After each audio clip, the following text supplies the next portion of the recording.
Well, absolutely. You have a face to die for. Thank you.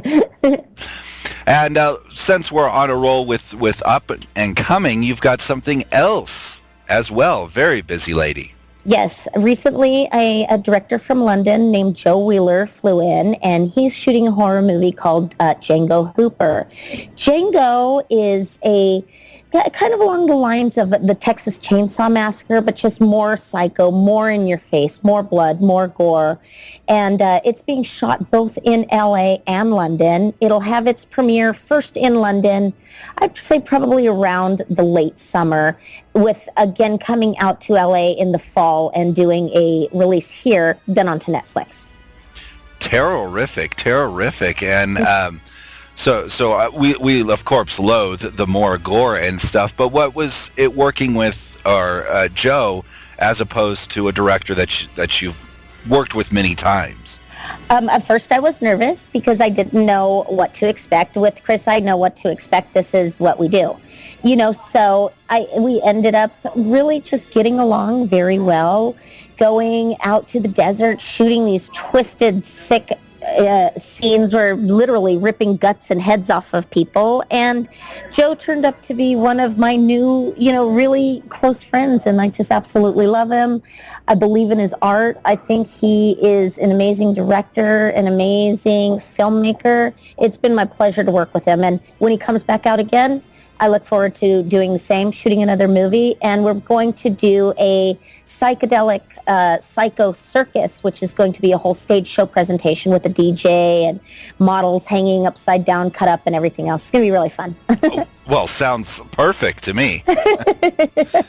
I loathe it. Absolutely. Now, stylistically, between Chris and Joe, was there a large difference?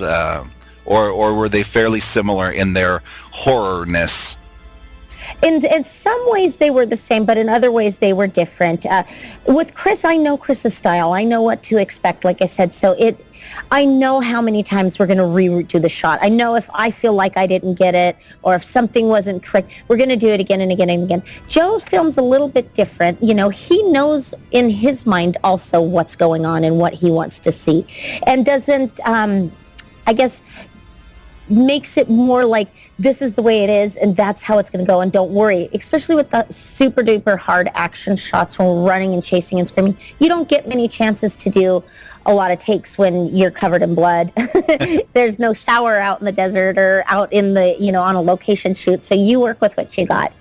And it was really exciting to learn different techniques, which is what I learned with Joe. It was amazing.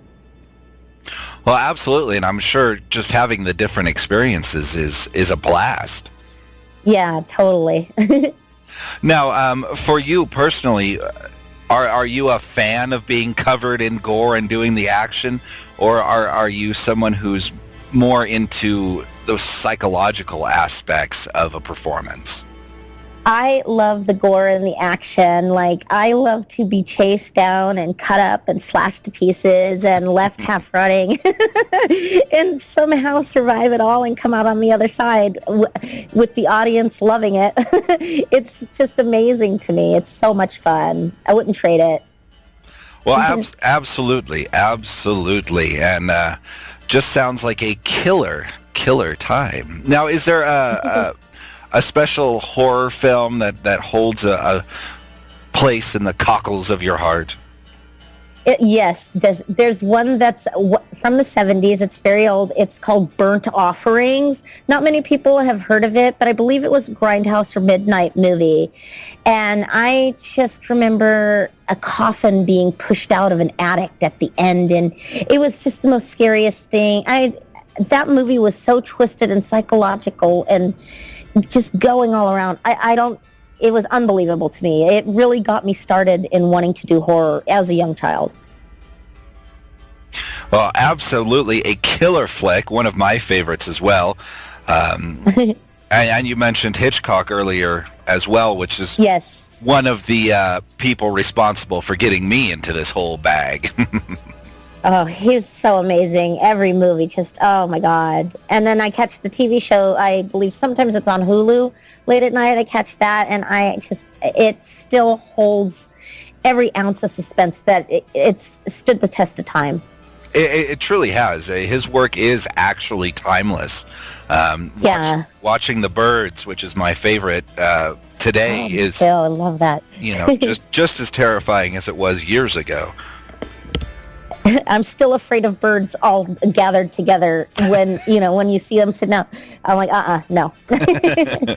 Absolutely. And Hitchcock had that gift and knowledge of leaving things to the viewer's imagination, because what you can imagine is usually far more grotesque than anything that can be put on screen. Exactly. But then again, we love to see beautiful women like you covered in blood and running away. That's true too. That's always fun. Now, is there a specific mark that you personally would like to cement in the horror genre?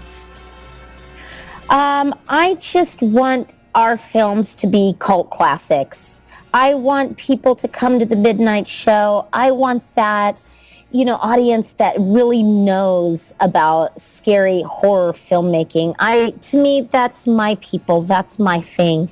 And I really would, if I can make my mark and be known as a scream queen in the indie genre, I feel like I've accomplished my goal. And what a terrific goal that is. Thank you. We here at the mansion are, of course, right behind you.